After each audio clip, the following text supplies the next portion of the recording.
harus bikin prioritas kalau misalnya akademik itu memang jadi tujuan utama aku ada di gila aku dilatih untuk bersosialisasi bahkan dengan orang yang baru aku kenal gitu. So things like that, I think in a way would be an ideal student.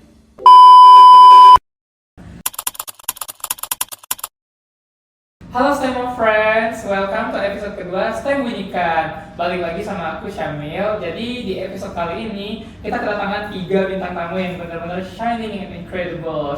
Nah jadi hari ini tuh aku ditemenin sama our beloved faculty member yaitu Miss Sari. Let's say hi Miss Sari. Halo Miss Sari. Nah jadi Miss Sari ini teman-teman dia ngajar English Science Communication. Jadi selama beberapa menit ke depan kita bakal ngadain podcastnya bilingual nih. Jadi kita bakal berbicara dengan bahasa Inggris sama Miss Sari, terus nanti sama guest yang lain kita bakal pakai bahasa Indonesia. And the next kita ada koordinator dari HR-nya Siso, itu ada Vio. Halo Vio. Oke, and the last but not least nih kita punya tamu dari STEM Ambassador yaitu Adele. Halo Adele. Hai. Nah, sebelum kita lanjutin ke topik sama pembahasan kita hari ini, kita mau say hi dulu nih sama audiens kita yang ada di rumah yang lagi nontonin maupun dengerin podcast kita. FYI, di Siso itu kita panggil audiensnya pakai sebutan STEM of Friends. Jadi kita bakal sapa STEM of Friends. Jadi nanti saat aku hitung 1, 2, 3, kita bakal bilang halo STEM of Friends gitu ya. Oke, 1, 2, 3. Halo STEM of Friends. Oke, kayaknya semangat banget ya walaupun kayak udah sore, terus juga ini hari terakhir di minggu ini untuk perkuliahan, tapi kayaknya masih punya energi yang cukup gitu buat ngobrol-ngobrol ke depannya. Oke, jadi aku bakal spill topik kita hari ini tuh adalah ciri khas anak STEM. Nah, jadi sebelumnya aku mau ngucapin terima kasih banyak dulu nih buat Miss Hari, Vio, dan juga Adel yang udah nyempetin waktunya buat ngobrol sama kita di hari ini. Sebelumnya mungkin kita tanya-tanya kabar dulu kali ya. I would like to start from Miss Sari. Hi Miss Sari, how are you today? I'm very good and I am fabulous. Thank you, Shamil, and thank you for having me in your podcast. How are Okay, you? I'm good. Oh, I can excellent. see that you're good. I see from your smile that you always smile everywhere and to everyone. That's inspiring to me. Even Thank though you. this is the last day of the week, right? Of our our weekday. Oke, kalau Vio gimana nih Vio kabarnya? Apakah sibuk? Apa gimana nih? Sejauh ini tuh udah lumayan sibuk sama tugas-tugas kuliah dan tugas-tugas lab ya. Belum lagi di Siso ini ada beberapa event yang masih jalan nih. Jadi mungkin kesibukannya lagi di saat itu. Tapi untuk sekarang udah mulai menyesuaikan sih. Oke, itu kalau Vio ya. Dan sekarang Adele, gimana Adele? Apa kabarnya Adele? Begitulah, kebetulan sejurusan sama Vio, so promo kan sama, memang punya tugas, terus itu belum nanti presentasi. Ya meskipun hari terakhir kuliah di minggu ini tetap aja sibuk kerjain tugas.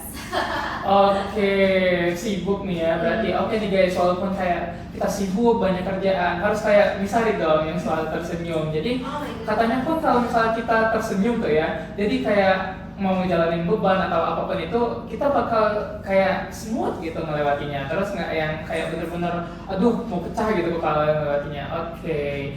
Oh iya, Miss Sari, the last time we met for educational and learning activity, it was in first semester, right? Yes. How is it now? Are you still in charge for teaching STEM student in CSL or how? Yes, as a matter of fact, yes, yeah. And I am in charge of English scientific communication classes for semester 1 and semester 6. So I'll be meeting you guys in semester 6. Okay, so Yeah. we'll meet in English Science Communication too. Okay. It too, yeah. I cannot wait to see you there. Oh, I'm looking forward to that as well. Yes. Okay, I see. And how is it about the atmosphere or the vibes? Is this feel similar for every year or how do you feel? Well, I think every semester or every academic year gives its own vibes or its own atmosphere. The new students, the new participants of my class will have different things to contribute. I always enjoy them. I love having them in my class. Yes. Okay, I get it. So even though you teach the same subject, but because this is like different people, so they bring their own vibes and it will not be exactly the same even though you teach the same subject, right? Yes, that's right. Okay. This is the follow-up question. For each semester, do you use similar ways or methods to adapt with the newcomers or the new class in STEM? That's a very good question. Actually, I do to some extent, but then I always look for the feedback from you guys. If you don't like a particular activities that I do in classroom, then I will change it. I will use a different method. So I will look for the feedback from the classroom. But most of the time, people love the warm-up games, you know, and the new strategies and the presentation. So I hope it will be useful for students as well. Yeah. Oh, okay. So you will take a look at the feedback. So later on, you know what to do in the next, like what the students like, so you can adapt to the new methods or new things that you come up to the class and bring something new for the class. Okay, I get it. Oke, ngomongin soal anak STEM nih, aku penasaran ke Adele sebagai STEM ambassador. Apa sih Del menurut kamu kayak definisi STEM ambassador gitu? Oke, sebenarnya dari namanya aja udah ketebak ya, STEM ambassador. Kita tuh diberi peran sebagai representatif ataupun perwakilan dari mahasiswa STEM ke publik. Jadi kita juga harus memperlihatkan citra yang baik ke society. Nah, selain itu kita juga diharapkan untuk memiliki peran edukatif dan juga menginspirasi, capable untuk menjelaskan apa itu STEM, apa saja yang dilakukan di prodi itu, dan juga mempromosikan prodi itu sendiri agar orang-orang tertarik untuk join ke program kita. Oke, jadi menarik banget ya. Berarti kalau misal ada orang luar gitu yang mungkin nggak tahu apa-apa nih tentang STEM, berarti kamu bakal jadi garda terdepan nih buat promosiin, buat ngenalin kita ke dunia luar gitu ya. Oke, seru banget tuh kayaknya ya Del. Nah, terus kalau dari diri kamu sendiri nih, apa sih kayak implementasi yang udah kamu terapin sebagai sistem ambassador ini? Dan kedepannya apa aja menurut kamu yang bakal kamu lakuin? Oke, apa aja yang aku udah terapin? Mungkin keseharian aku ya melalui social media. Nah, aku tuh suka banget memposting daily life aku sebagai anak STEM, terutama di prodi Food Business Technology. Nah, terkhususnya di waktu ketika kita sedang nge-lab. Nah, itu adalah menurut aku salah satu kegiatan yang memang paling menarik di prodi FBT itu sendiri. Entah itu story ataupun post, aku sering banget post di sosial media sehingga orang-orang tahu apa sih yang dilakukan di prodi FBT itu. Nah, selain itu juga aku bisa menyarankan postingan media sosial ke tim digital marketing dari STEM, di mana waktu itu aku pernah merekomendasikan untuk memposting hasil-hasil karya anak dari STEM. Contohnya yang animasi kemarin, Syamil, kalau kamu lihat di IG STEM Prasetya Mulia. Mungkin seperti itu, Syamil. Oh, oke, berarti itu juga jadi salah satu metode buat gain more audience gitu ya, dari konten-konten yang menarik, terus promosi STEM melalui ya nunjukin tuh apa aja sih yang dilakuin di STEM gitu. Jadi orang-orang juga bakal tertarik gitu ya. Oke, nah terkait STEM ambassador Indel, apa sih kayak motivasi awal kamu yang buat kamu kayak oke, kayaknya aku bakal join nih jadi STEM ambassador gitu? Ya, oke. Motivasi awal aku sebenarnya dari pengalaman pribadi aku sendiri. Saat awal masuk kuliah, of course banyak orang yang penasaran, kamu masuk kuliah prodi apa sih dan di mana? Lalu aku jawab Food Business Technology. Nah, dari jawaban mereka, aku sadar kalau ternyata sebagian orang itu kurang aware dengan apa sih yang dilakukan oleh jurusan kita, apa yang dipelajari dan lain sebagainya. Sampai-sampai ada yang mengira kalau Food Business Technology itu sama dengan kulineri. Yeah, so I realized that masyarakat kurang tahu nih mengenai prodi kita. So I hope dengan menjadi STEM Student Ambassador ini, aku bisa lebih memperlihatkan apa saja yang dilakukan di prodiku dan juga agar orang-orang lulusan kita itu lebih dikenal oleh publik. Seperti itu. Oke, jadi karena ya kamu sebagai student yang udah tergabung di prodi tersebut, jadi kamu pengen nih orang-orang juga tahu nih apa yang kamu lakuin gitu kan, terus output apa nih yang dikeluarin dari si proyek tersebut gitu. Oke, I see. Nah, tadi kan kalau POV dari Adel tuh sebagai STEM ambassador gitu ya. Kalau Via sebagai STEM students yang tergabung di organisasi SISO, apakah implementasinya kayak mirip-mirip sama punya Adel atau gimana gitu Via? Mungkin kalau dari POV aku agak sedikit berkebalikan dengan punya Adel ya, karena kalau misalnya Adel kan lebih bikin curious gitu untuk orang luar terkait prodi jurusan kita. Cuma kalau aku sendiri itu terkait jurusan STEM itu lebih penasaran ke sisonya. Jadi waktu awal-awal itu aku bergabung itu karena penasaran dengan siso ini, dimana kalau misalnya aku join siso, apakah aku juga akan sama seperti STEM ambassador yang akan menunjukkan kualitas dari STEM dan juga terutama prodi aku sendiri atau enggak gitu. Oh, oke, berarti kebalikannya dari Adel gitu ya. Kalau Kak Adel tadi tuh bikin orang curious, tapi kalau kamu lebih ke mendalami gitu ya, apa yang memang udah ada. Oke, menarik sih. Nah, kalau dari kamu sendiri nih sebagai anggota organisasi, ada nggak sih kayak beban lebih atau kamu harus kasih more effort gitu untuk personal branding kamu? Kalau aku pribadi sih pastinya ada ya, karena STEM siswa itu sendiri kan seperti himanya dari fakultas STEM, jadi mau nggak mau kita harus punya cerminan dari anak STEM itu sendiri gitu kan. Cuma kalau secara pribadi dibandingkan personal branding yang lebih persuasif, aku lebih ke kontribusi nyata gitu. Jadi misalnya aku sekarang kan jadi strategic advisor suatu event, di mana aku harus mengawasi jalannya acara dari event tersebut. Nah, kalau aku secara pribadi itu lebih terjun aja ke permasalahan-permasalahan yang ada di event tersebut. Nggak cuma meeting aja dan menanyakan gimana kabar-kabarnya begini, tapi langsung terjun langsung solve the problem, terus bantu mereka kira-kira apa yang mereka perluin gitu ya, apa yang bisa aku bantu, apa yang bisa aku kontribusikan gitu. Jadi dari situ mungkin nanti pemikiran orang tuh akan muncul, oh ternyata siswa ini di event ini nggak cuma sebagai strategic advisor yang mengawasi aja, tapi juga ikut berkontribusi. Nah, menurut aku itu adalah personal branding yang tersirat ya bisa dibilang tuh dibandingkan memang yang tujuannya personal branding. Jadi menurut aku sih lebih ke kita tuh memang mau tujuannya membantu gitu, bukan mau personal branding gitu sih kalau aku. Oh, oke. Berarti bisa dibilang kamu salah satu tipe orang yang bangun personal brandingnya lewat output yang kamu keluarkan dari hasil kerja kamu gitu ya. Oke, berarti orang-orang tuh bakal menilai, oh nggak cuma dari perkataan mungkin, oh dia ada aksi nyata gitu. Jadi kamu bangunnya dari situ. Oke, aku ngerti. Nah, mirip kayak pertanyaan ke Adel tadi sih. Awalnya apa sih yang buat kamu kayak akhirnya memilih atau memutuskan untuk gabung ke SISO gitu? Awalnya sih karena aku di semester 1 dan semester 2 kemarin lumayan cukup banyak yang mengikuti kepanitiaan, dan 2 diantaranya itu adalah 2 event di bawah SISO. Jadi aku ikut yang namanya SFB dan juga Innovare.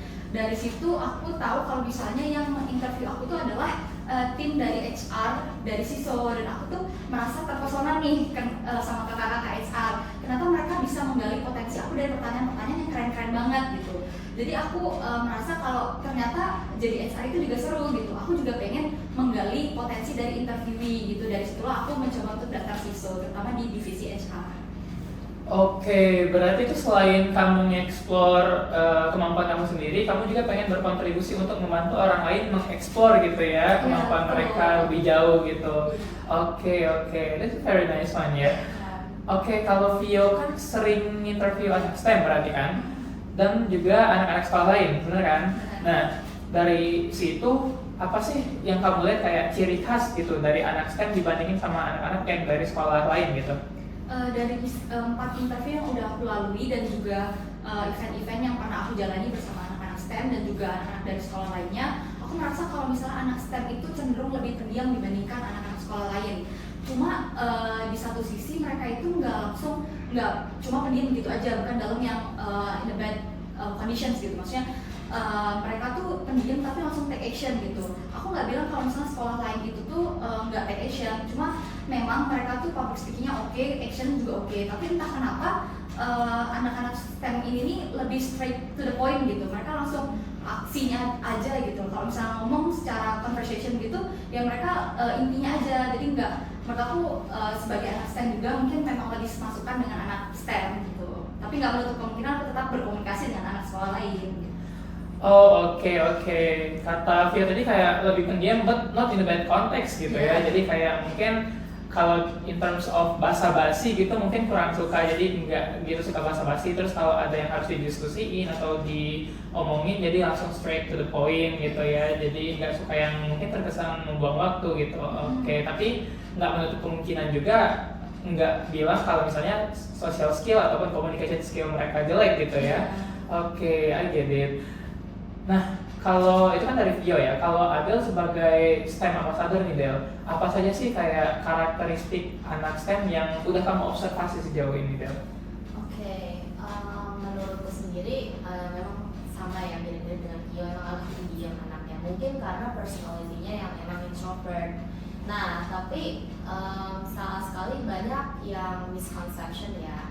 Introvert sendiri menurut aku itu berkaitan dengan social energy. Dimana mungkin kalau misalkan social energy kita sudah rendah, kita lebih memilih untuk sendirian dulu merecharge energi kita. Nah kalau udah full, barulah kita bisa bersosialisasi lagi dengan orang lain gitu. Sehingga kalau misalkan ada orang yang ada alasan kalau aku nggak bisa berkomunikasi dengan baik soalnya aku introvert, nah menurut aku itu salah banget. Sebagai introvert kamu juga bisa belajar cara berkomunikasi dengan baik seperti itu. And maybe secondly ciri-ciri yang aku amati itu adalah competitive. Ya, karena aku lihat anak-anak STEM ini emang rajin banget ya, apalagi dalam dunia akademis. Kalau misalkan contoh kecilnya, kalau misalkan dosen kita kasih tugas or project gitu, pasti kebanyakan langsung dikerjakan dan mereka waktu mengerjakan itu cepat. Meskipun cepat, hasilnya itu juga sudah maksimal menurut aku. Jadi sangat kompetitif dan juga rajin. So that's it. Oh, oke. Berarti kalau Adel sejauh ini melihat STEM students itu emang sama kayak Phil, lebih agak pendiam mungkin ya. Terus kalau dari Adel tambahan kayak STEM students tuh mostly ya work independent, terus yang kayak tapi juga nggak bukan berarti kayak mereka semuanya introvert gitu-gitu. Oke, I see. juga cukup bagus. Oke, berarti juga kompetitif ya kata Adel tadi. Oke, I see. I would like to confirm that to Miss Sari, actually, as someone who teach lots of STEM students and also students that come from another school, do you find it like familiar with what Theo and others just said? To some extent, yes, but I would like to just think that STEM students are more analytical. So they're busy with their minds and they will test ideas, test assumption before they actually say it. So in my opinion, it's not so much of being quiet or introverted, but they're busy with their mind. They would like to think over until they're ready and then they will say it. And also, I have met, and this is not just one or two, but many extroverted STEM students as well. So it's kind of balanced, yeah. So it depends on how you guys are interacting and the experiences you have during college. Yeah. Oh, okay. So from your perspective, instead of saying that STEM students are mostly quiet, but actually they are analytical thinkers, so they would like to think before action. So they're like what you said, they're busy with their mind. So probably their mind is their best friends to to be discussed, to be extrovert, right? Okay. Yeah, guys, I have heard this one popular statement that say STEM or science students are mostly individuals and rather to be introvert. Like, do you agree with this statement? If you agree with this statement, I would like you guys to raise your hand if you agree. Okay, so three of you agree. So all people in this room are agree with this statement that saying science or STEM student people are rather being individuals and also mostly introvert, right? Okay, so I'll start from Miss Sari. Like, why do you agree with this statement, Miss? Well, you put me on the spot. So I really think this is just a guidelines between introvert or extrovert. So in my opinion, like I said, so it's people have different experiences and all that. So probably when they come into college in the beginning, they're a little bit quiet and probably a little shy to begin or to start a friendship or interaction or going to organization. But as college goes by, they have more friends, they feel more comfortable, and they can be a little bit more expressive. Yeah. So I think it's more like the guidelines. I think, as a matter of fact, you guys are in the prime of your life. Yeah. So it's between it. College is a trial, you know, like in your life before you're going into the real life. So you're trying things. So you're trying to be, you're testing your personality, testing your behaviors, and as well, you want to try. So maybe I don't want to be a little bit quiet anymore. I would like to hang out with these people and all that. Yeah. So and then see what happens. So things like that, in my opinion, is just more like a guidelines. Yeah. But of course, at the end of the day, you will choose your preference. You were saying something about the social battery.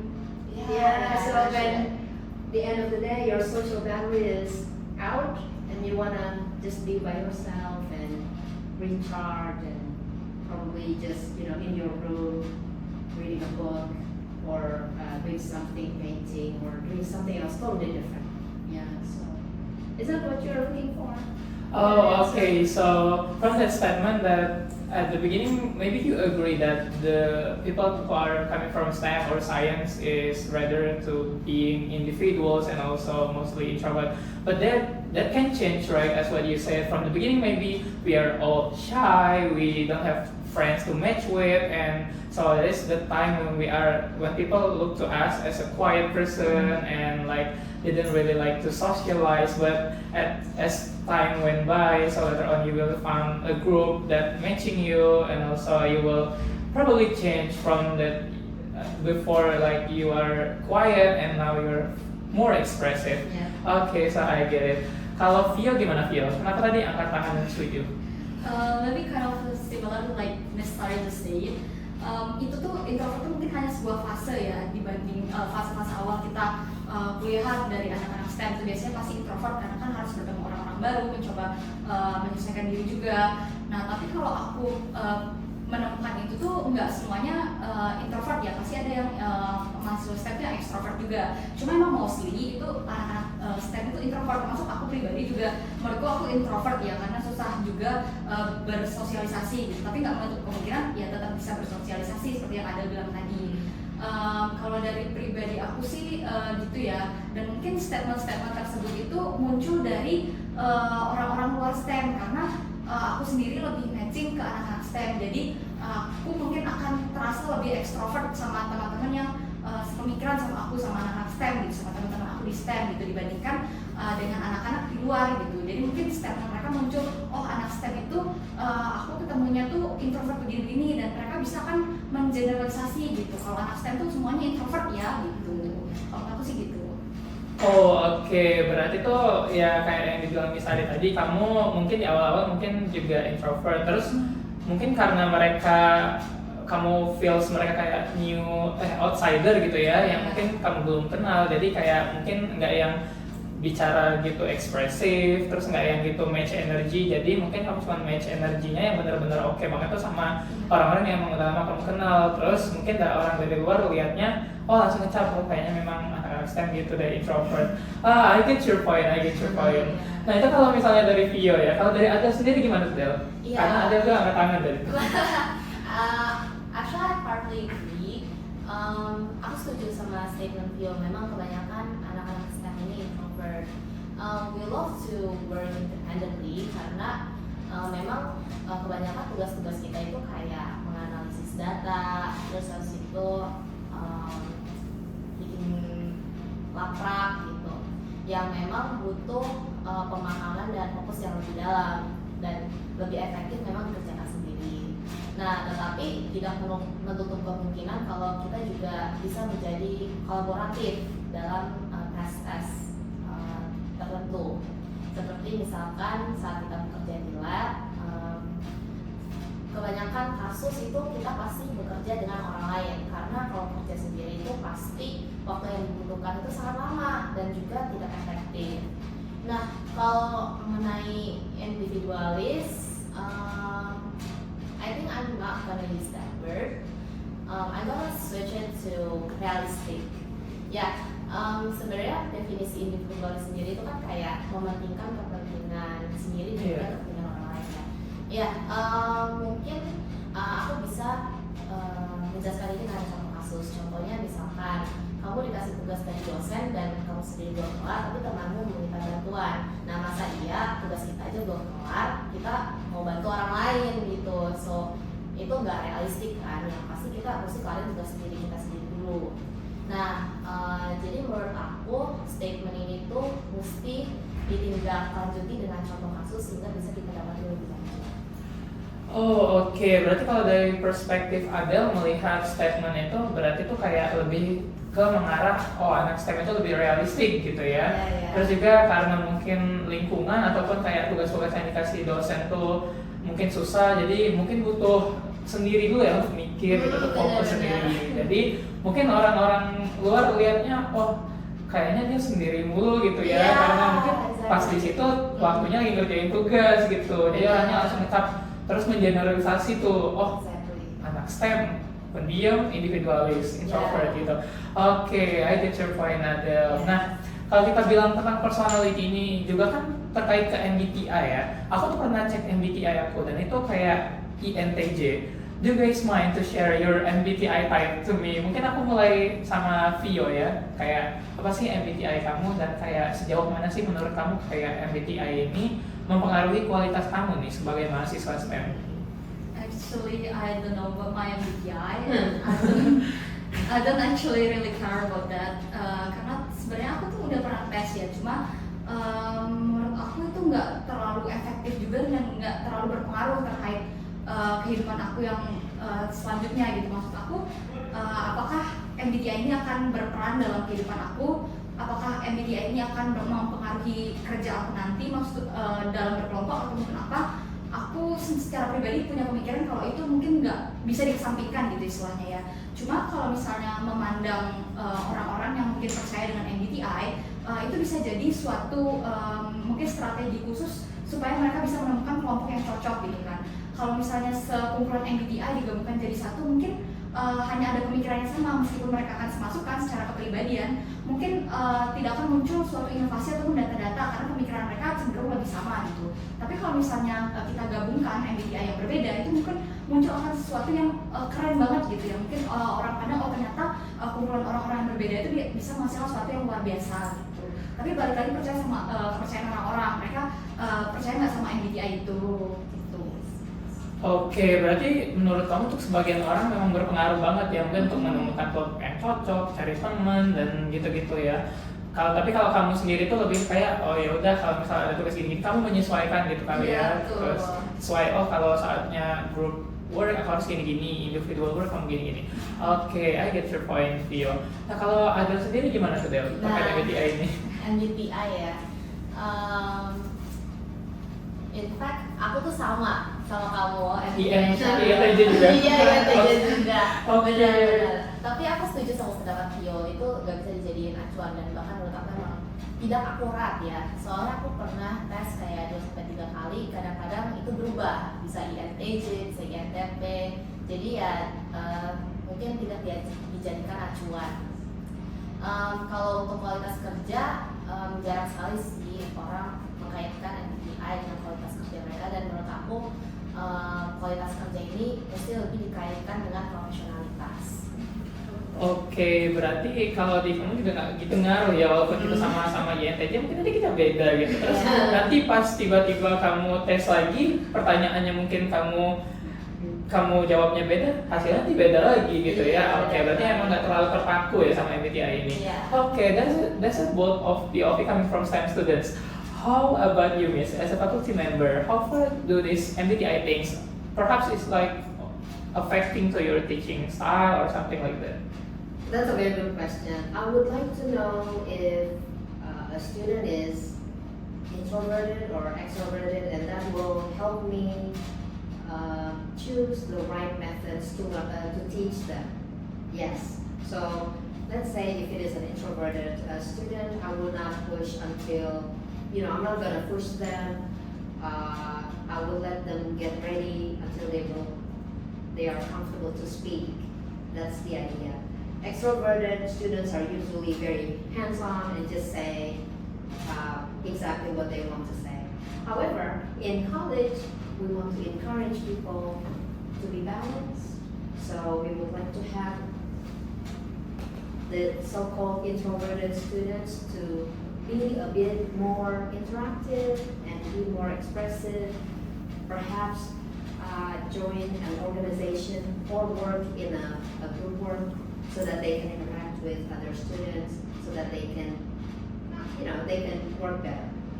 Or with the extroverted students to work independently and then just focus on themselves and then try to be aware of the quality of their work. So these things we need to encourage them in college, because we believe that in college this is like a trial for you guys. This is a trial before real world. In the real world, everything is chaotic. It's brutal. But in college, this is the time, the opportunity for you to try. So if you are, let's say if you think that you are a little bit shy, try to be a little bit more sociable, and then just try. It doesn't matter, it won't hurt. Yeah, it's only college. Or if you guys are more energetic and that, you can befriend people who are less energetic, yeah, and then try to buy times. So because when you are done with college, in the real world, everything is unpredictable, and you have to be able to balance. Sometimes you have to be introverted, sometimes you have to be extroverted. Can you believe me that I used to be introverted? But my work needs me to be a little bit more expressive, so I learned to be a bit more extroverted maybe. Yeah. But at the end of the day, it's only me, it's you, so you can come back to your comfort zone. Yeah, to come back to where you feel like you can heal or re-energize yourself and be ready for tomorrow. Things like that. So that's what I think when it comes to the introverted or extroverted. But I think students will know and can change, like you said. Yeah, and it's not the only tools to measure you guys. Yeah, you are by yourself special. So that's yeah. Oh, okay. So as what you said, college is a trial, right? So from trial, you have to try everything. Okay, so like those who are extrovert can like experience some of the independent projects so they can rely on themselves, and also with those who are introverted can try on a group project and try to match with another people. Okay, so this is actually what the faculty members do to give the students experience more. Okay, I get it. And I'm just curious about what is your ideal type of students actually? I know as an educator or as a lecturer, you should give the same energy for everyone, but each of us has preference, right? Yes, yeah. I think an ideal student for me would be somebody who is independent. Yeah, so being independent meaning you are responsible for your deadlines, you are responsible for your work, you know where your skills are going to get you or where your skills are limited to, and also people who like to try, to attempt some work, and to make sure that you're not that you don't hesitate. So things like that, I think in a way would be an ideal student. And I've seen lots of ideal students in STEM. Yeah, you guys are independent and you are full of ideas. Yeah, so I think that's a good one. That's a good attitude as well to be a STEM student. Yeah. Okay, so all of us can be your ideal students, right? Yes, that's right. Okay, because everyone has the same chance to be independent or not scared to ask when they are in the hard situation or try to solve this problem. Okay, so all of us in this room can be your ideal type of students. Absolutely, then. yes. Okay. Now we know the key to be Saris students ideal type. Okay. Do you mind to share your educational journey? I mean, like your teaching journey across the probably different university or different majors, and do you notice any like the difference like type of students across the major or university? In my experience teaching, I have encountered different kinds of students, their preferences, their styles, and of course their background and everything. I have taught both in the US and in Indonesia for a while now. So I have met international students as well as Indonesian students, and people are generally similar with each other. I think the idea that I gained from you guys is that everyone in undergraduate study in college, you guys are here to study. So the values that you guys are learning is almost similar. You have to make sure that you have good time management, you have to be open, you have to be open-minded for everything that you learn. It's try and error for you as well, and learn not to be shy or to be hard on yourself when you are facing problems or something. But I also, I feel like all the students that I have met, they are so unique, and they have their own, they have their own way to come into the classroom, because you guys have your own ambition, your own purpose, and you come in and you want to share it, but you also want to check if this is working for you guys. Yeah, so that's my teaching journey. I always like to have interaction with my students, because every time I get into a classroom, I also learn from them. Yeah, you guys probably don't realize that, but I learn from you guys as well. Yeah, so it's a give and back energy. Yes. Oh, Take okay. and give energy. I That's what I see. mean.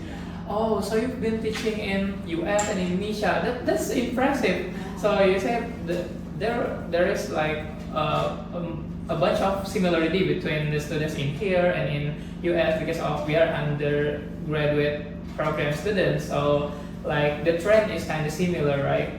I see. So talking about perkuliahan ya, cenderung mahasiswa tuh kayak ada di fase nantinya bakal milih lebih aktif di akademik ataupun di social skill gitu. Nah, do you guys agree like it's better for students to balance their academic skills and also social skills? I want you guys to raise your hand if you agree with this statement. Okay, so again, all of us agree with this statement, right? Okay, I'm start from Vio first. Why do you agree with this statement, Vio? Kenapa gitu?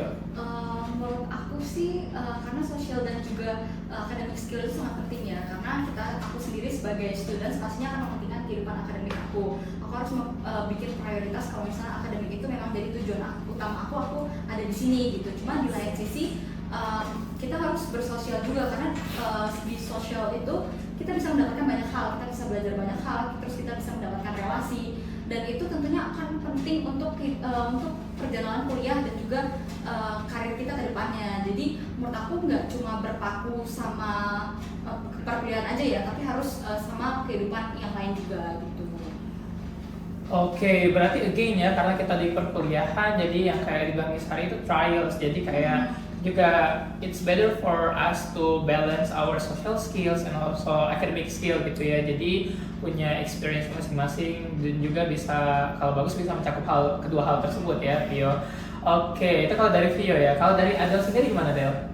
Ya, aku setuju sama Vio itu harus balance, karena memang tujuan utama kita di sini itu adalah untuk belajar, dan apalagi ini adalah prodi STEM, di mana kita itu tidak hanya butuh secara otodidak, tetapi juga memang harus dipelajari secara mendalam.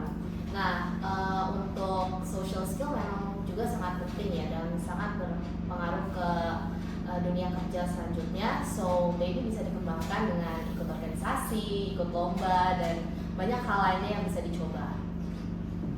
Oke, berarti emang setuju ya kalau misal students itu harus balance karena ya kuliah tempatnya belajar gitu. Jadi kedua hal tersebut juga memang harus dipelajari, apalagi di STEM yang memang kayak kedua-duanya memang benar-benar penting gitu ya untuk dipelajari. Oke, how about Miss Sari? Why do you agree with this statement that students should be balance their academic skill and also social skill, Miss? Oh, absolutely, yes.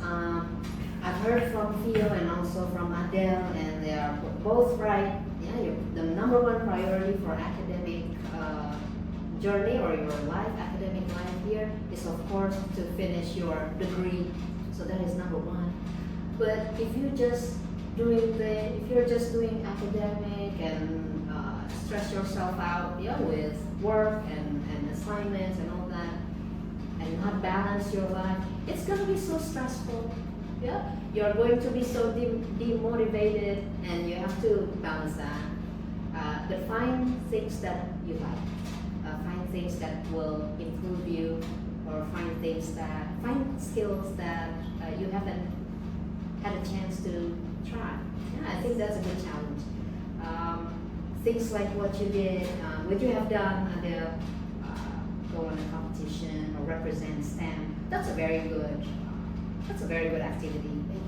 Yeah, excellent. So you meet other people. You meet people who don't know what STEM is all about, right? And your job is to explain what it is to them. And at the same time, social skills could also be gained by joining organizations on campus. We have so many clubs, organizations, student organizations, right? Whatever it is that people or students love, go ahead and approach them. It will save you in your life as an undergraduate student. Yeah. So yes, that is important. Yeah? And at school or in university, you will have that opportunity. Use it. Yeah. Oh, okay. So I really agree with that. If we are just study too much, so it will be very stressful, right?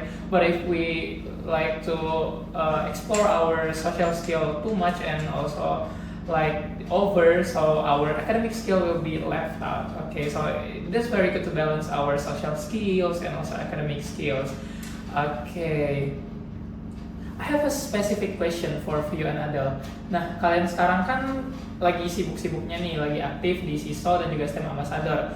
Gimana sih tips dari kalian biar bisa manage waktu terus ngerjain semuanya secara maksimal gitu? Mungkin aku bakal mulai dari Vio ya. Mana tuh Vio? Kalau aku secara pribadi itu punya 2 aplikasi yang wajib ada di HP dan juga di laptop. Jadi itu adalah to-do list dan juga sticky notes. Jadi di to-do list itu aku biasanya catat semua tugas-tugas dan hal-hal yang mau aku lakuin ke depannya, termasuk itu kegiatan organisasi dan juga mungkin target aku untuk belajar. Jadi aku masukin semuanya di to-do list termasuk dengan deadline-nya. Nah, di sticky notes di aplikasi kedua itu aku biasanya tulis apa yang mau aku kerjain di hari itu. Jadi misalnya aku mau menyelesaikan 2 tugas gitu, tapi balik lagi aku menyesuaikan dengan kemampuan aku. If I'm not capable to finish like more than 3 words, I will not do that. Like I will just set like 2 until 3 words, till 3 tasks gitu kan. Karena balik lagi kalau misalnya kita set lebih dari kemampuan kita, itu nanti akan jadi bumerang, malah kita jadi ngedrop dan akhirnya tugas-tugas lain jadi terabaikan gitu. Dan sedikit catatan, mungkin di sticky notes aku itu this little bit embarrassed for me, karena di catatan aku tuh biasanya aku tulis hal-hal yang lucu-lucu. Jadi misalnya di sticky notes di laptop aku tulis, "Hai, hari ini Pio mau ngapain ya?" gitu. Jadi aku bacanya tuh dengan lebih fun gitu. Oh, aku ternyata mau kayak gini ya. Jadi aku menjalani lebih ringan gitu. Okay, yeah, that's very good. That's good. Okay, berarti kalau dari Vio ya dia berarti kayak ngeset semuanya itu udah di scheduling gitu ya. Jadi dibantu sama aplikasi, terus juga ada aplikasi yang memang buat ngelis apa yang harus dilakuin, terus ada juga reminder gitu ya kalau misalnya belum ngerjain ini ngerjain itu.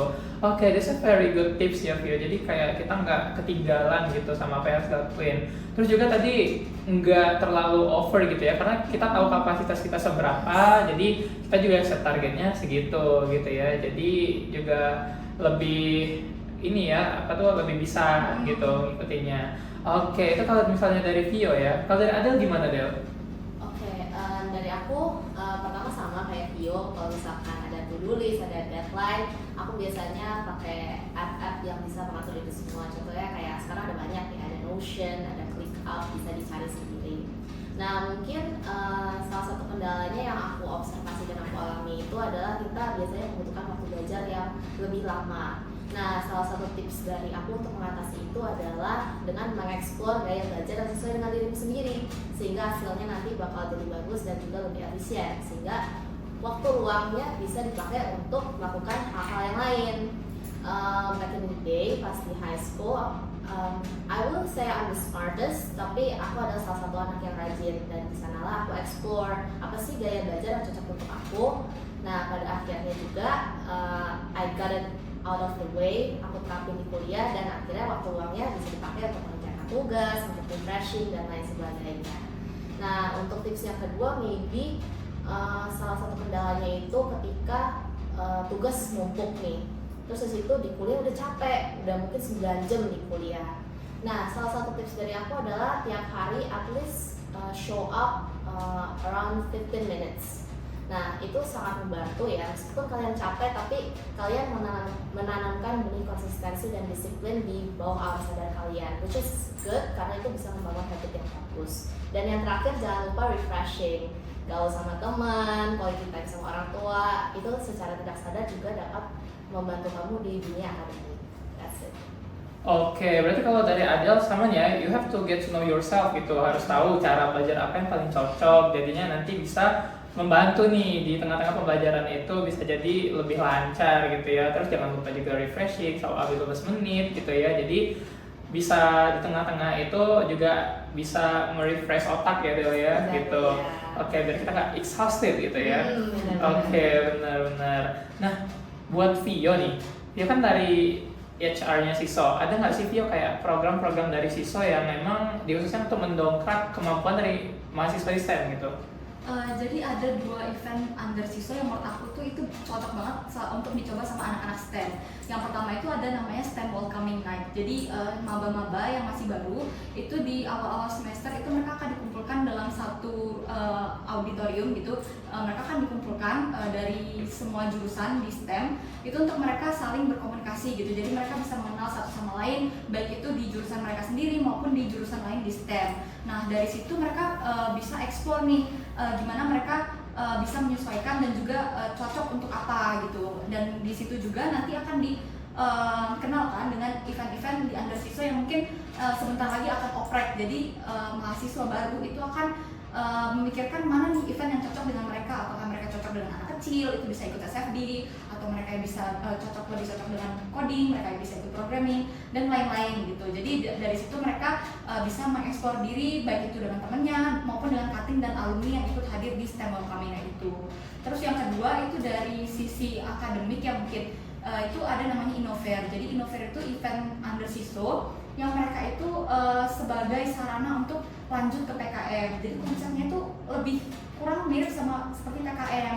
Jadi nantinya mahasiswa-mahasiswa STEM ini bisa daftar, terus kalau misalnya menang ataupun mau lanjut ke PKM itu bisa langsung aja gitu. Jadi sebenarnya Innover ini terbuka untuk semua anak Prasmul ya. Cuma mereka tuh emang lebih encourage untuk anak-anak STEM untuk ikut ke acaranya mereka gitu sih. Oke, berarti dari SISO pun emang ada program-program yang khususkan untuk mengangkat ataupun kayak mendongkrak gitu ya kemampuan dari anak STEM, baik secara social skill maupun dari akademik gitu ya.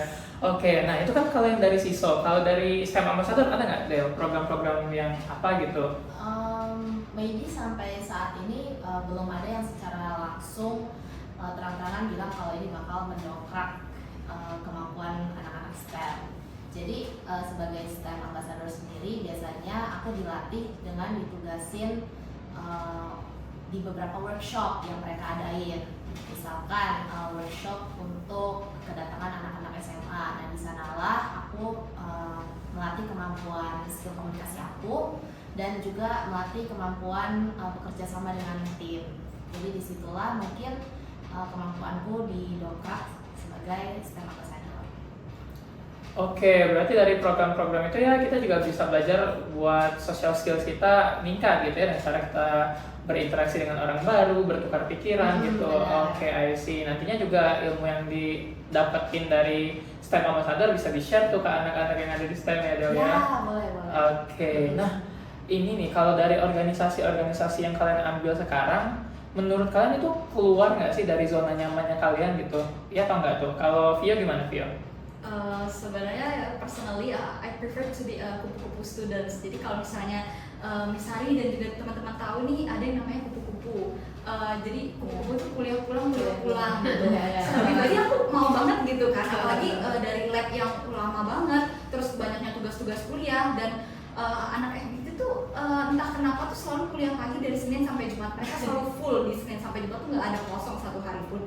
Dan itu menurut aku udah kadang tuh sampai tugas itu aku overwhelmed sendiri gitu kan. Jadi pengennya tuh udah gitu pulang aja nggak mau melakukan hal yang lain gitu. Mungkin pulang cuma untuk mengerjakan tugas. Nah cuma balik lagi gitu, target aku apa di sini? Apakah aku cuma akan menargetkan lulus aja tanpa ada skill tambahan atau gimana gitu. Jadi dari situ aku mencoba untuk mengeksplor gitu, keluar dari zona nyaman aku gitu. Karena tujuan aku sendiri kan selain untuk menyelesaikan kuliah ini gitu, aku mencoba untuk explore gitu. Jadi menurut aku sih ini keluar dari zona nyaman aku yang pribadi introvert dan cuma pengen pulang setelah kuliah gitu. Oke, berarti kalau misal emang dari Vio ada keinginan gitu ya, oh mau jadi kupu-kupu aja deh, kuliah pulang gitu ya, nggak yang mau sibuk gimana-gimana. Tapi ternyata terhalang nih sama tujuan ya, karena oh ya tujuan kita di sini belajar gitu. Selain akademik ada sosialnya juga, berarti itu tadi ya keinginan tapi juga terhalang sama tujuan kita. Ingat lagi ke tujuan awal, makanya bisa oh mau coba deh gitu, karena tujuan awalnya emang gini nih. Oke, nah kalau dari Adel gimana Del? Keluar nggak dari zona nyaman pas Adel join ke STEM Ambassador itu? Tentu saja ya, soalnya kan setelah gabung STEM Ambassador itu kan kayak ada banyak banget kegiatan yang memang harus berinteraksi dengan orang-orang luar. Kalau dibandingkan dengan pribadi aku yang dulu, aku tuh kayaknya sama kayak introvert gitu, kayak jarang ngomong. Terus habis itu kayaknya kurang berani menyampaikan ide dan pendapat. Jadi dari masuk STEM Ambassador inilah aku dilatih untuk bersosialisasi bahkan dengan orang yang baru aku kenal gitu dari luar. So maybe itu juga membantu self development aku. Oh oke, berarti emang keluar dari zona nyaman ya, yang awalnya mungkin lebih pendiam, terus kayak nggak gitu suka tuh atau nggak gitu pede buat bersosialisasi ya Del. Terus setelah masuk Ambassador STEM ini, jadinya kayak ya harus lebih berani, terus juga kayak harus lebih ekspresif gitu ya ke orang-orang, walaupun itu orang-orang baru malahan ya. Oke. Nah, menurut kalian nih, seberapa worth it sih keluar dari zona nyaman itu tuh untuk cari pengalaman baru? Mungkin boleh dari Adel. Seberapa worth it ya? Iya. Menurut aku keluar dari zona nyaman itu menghasilkan kepercayaan diri yang lebih meningkat. Ya, soalnya kepercayaan diri itu memang nggak datang sendirinya, itu harus digain dari apa yang udah kita achieve, sehingga pada akhirnya kepercayaan diri kita meningkat dan juga bersosialisasinya bakal lebih lancar ke orang lain. Menurut aku sih salah satunya itu, Syamil.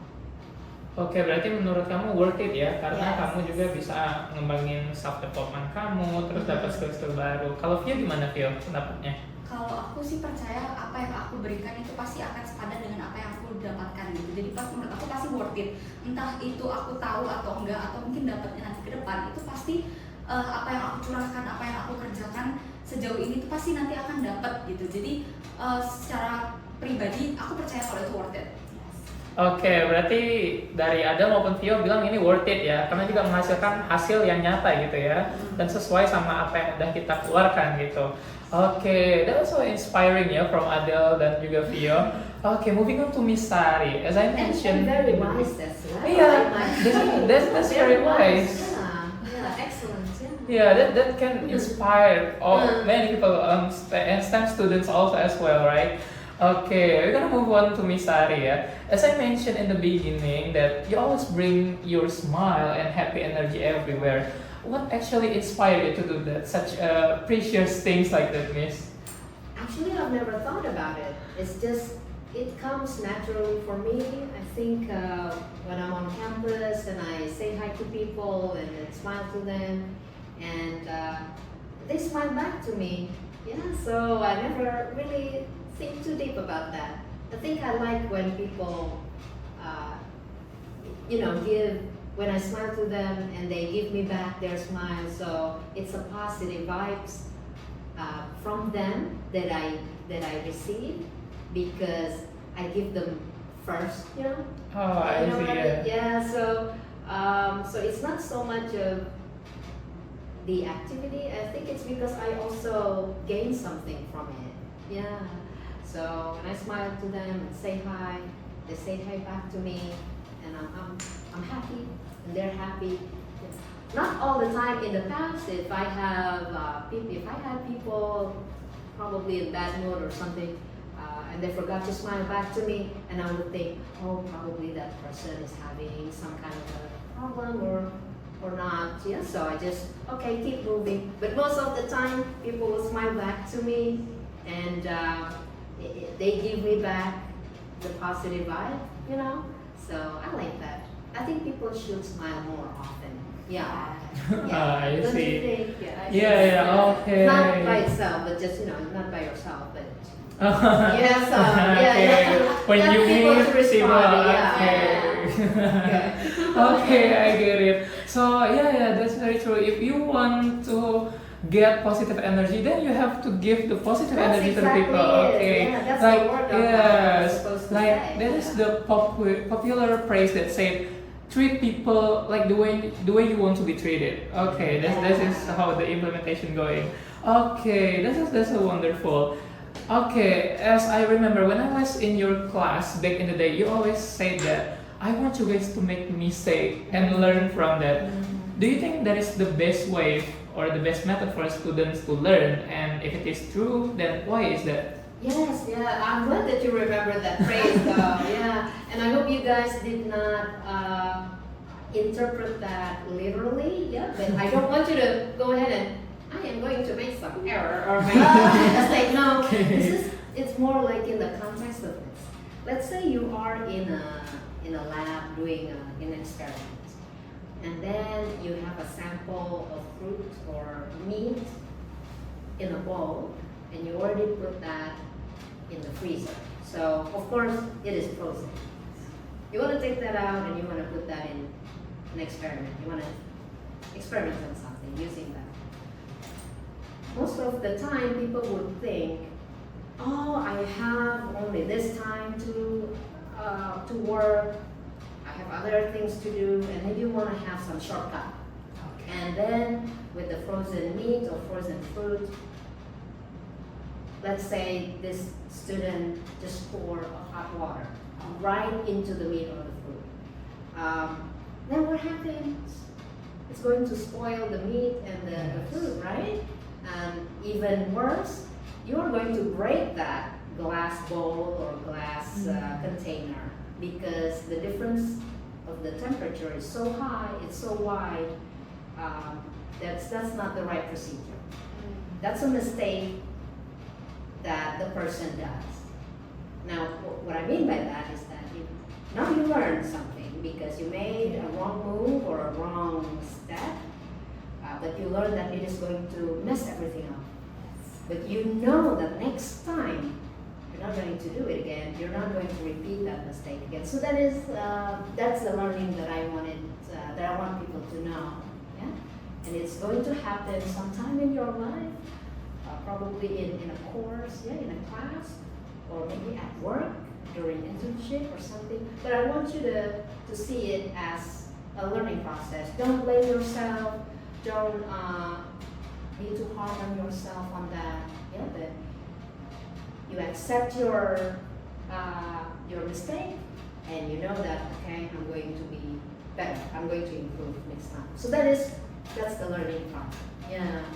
Okay, so by that press, you mean that is very okay when sometimes we make mistake in our learning process. But by the time you made that mistake, you have to take notes and do not blame it to others. And if you are in charge to that mistake, so just accept it and you just have to be better on the next, so you don't repeat it twice. Yeah. Okay, okay. That one press also said like, experience is the best teacher to That's learn. right, Yeah. exactly. Yeah. Okay, That's so right, very good. now we get the point. So yeah, do not literally make mistake because of that.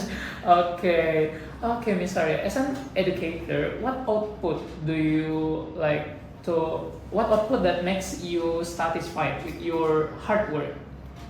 I think the satisfactory comes from the product of my teaching. So if I see you guys manage to, pass an exam or win a competition or land an internship, things like that, I think that's part of the satisfactory that I get. Yeah, and I also want to emphasize that I am also satisfied if the student as a person also have some sort of change. So for example, when they first come in, they're a bit shy and they're a bit kind of a loner or something. It's not bad, it's not negative, but if they have some change throughout the undergraduate year and now they're a little bit more open or they have more friends, they get into some sort of groups or clubs, to me that is also a satisfaction. I'm gonna say, oh my god, that is great. So that is something that people just look at college or university as just academic. I think it's more than that. It's a whole bunch of other things, and that's for me it's more satisfactory to see that also being achieved. Yeah.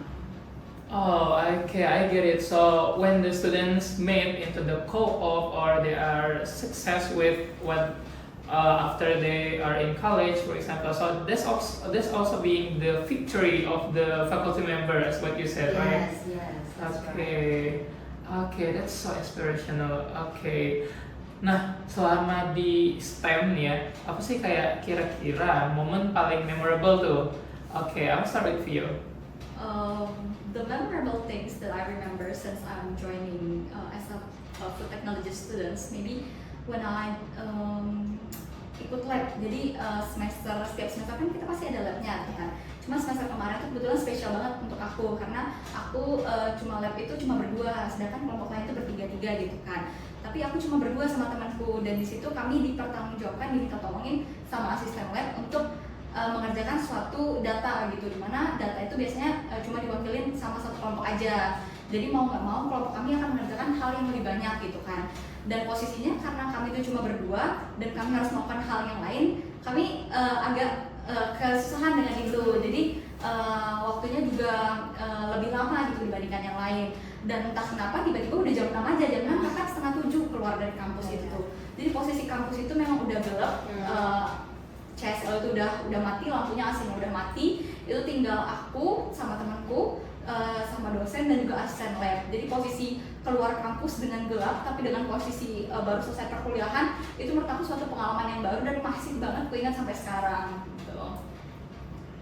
Oke, berarti itu the most memorable things ya, Vio. Dari lab pulang jam 6, mana cuma berdua gitu ya, hektik banget. Terus berhasil nggak tuh? Berhasil, kebetulan. Untung berhasil ya, kayak udah put effort sampai jam 6 sore gitu ya, untungnya berhasil gitu ya. Oke, itu momen yang epic banget sih kalau dari Vio. Kalau dari Ada gimana, Del? Apa tuh momennya? Jujur itu juga salah satu momen yang memorable. Aku waktu itu juga pulang sore ya, tapi Vio lebih sore waktu itu ya. Padahal menurut aku juga udah lembur, kayaknya waktu itu udah mau jam 6 juga. Nah, selain pengalaman di lab itu, salah satu pengalaman yang memorable buat aku itu pas STEM Welcoming Night.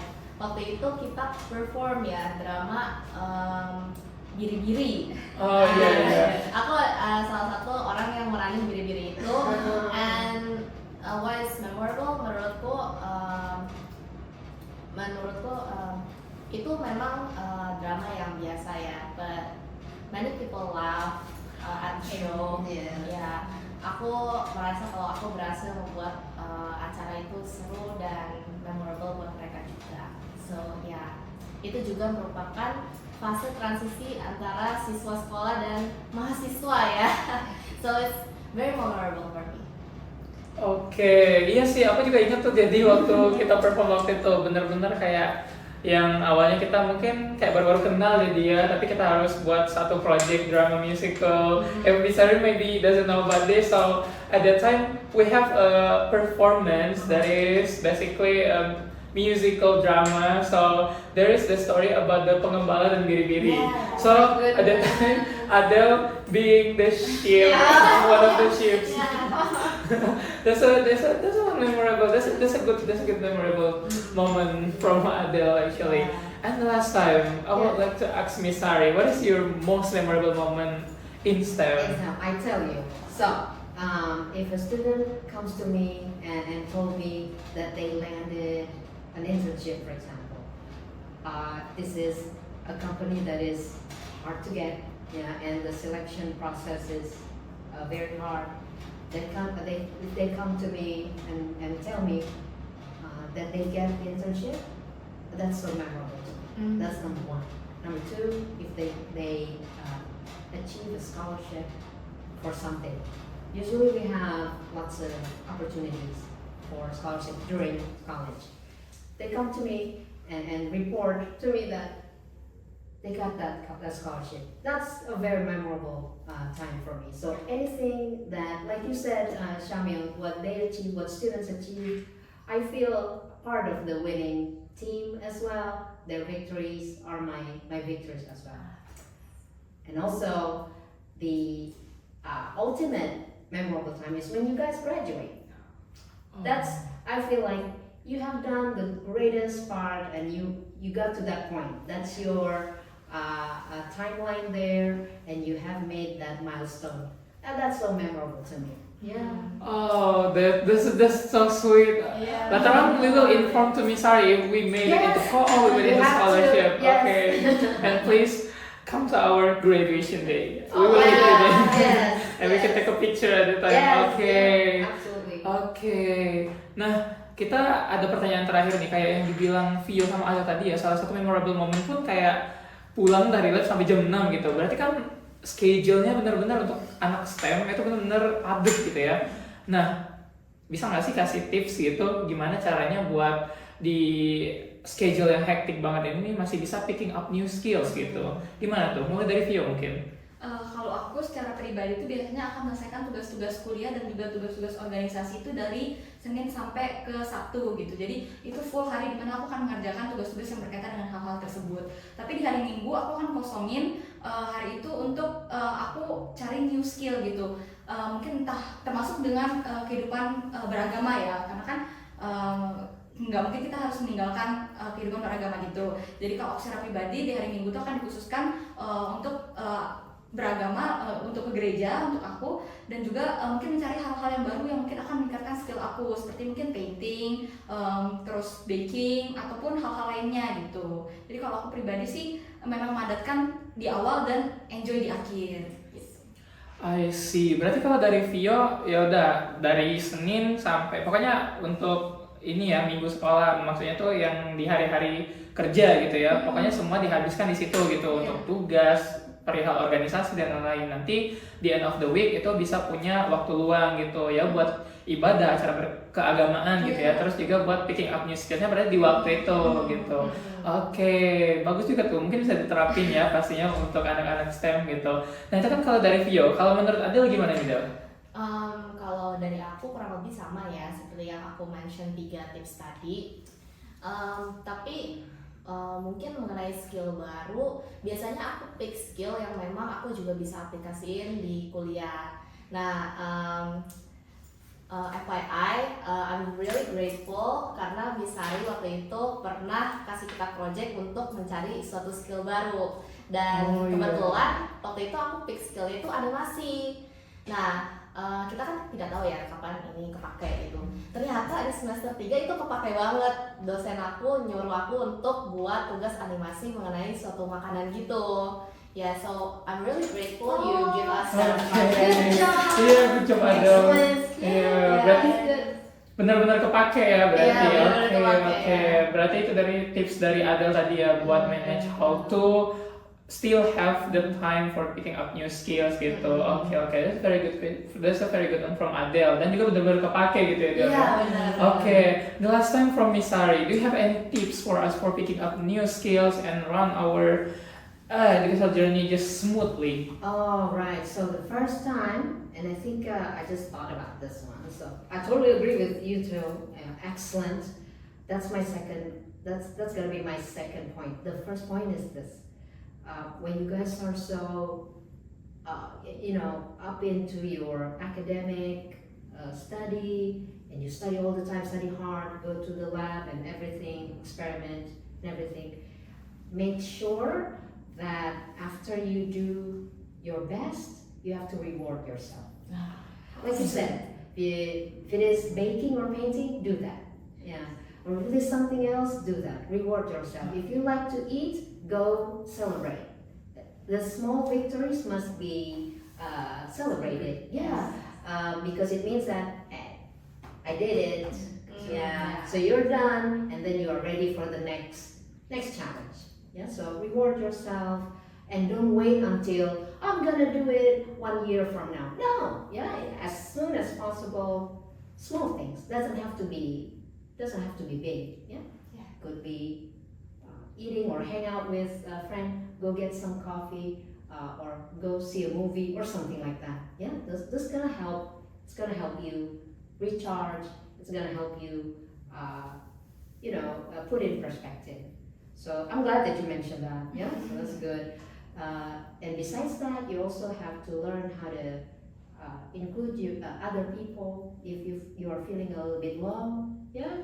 So do not bottle things up in yourself. You have to talk it out. Yeah. If you don't like to talk, write it out.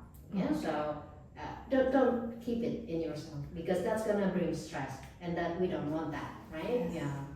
And the second one is just like what you have been doing, and I'm so proud of you guys. You too, Shamil. Yeah. Okay. That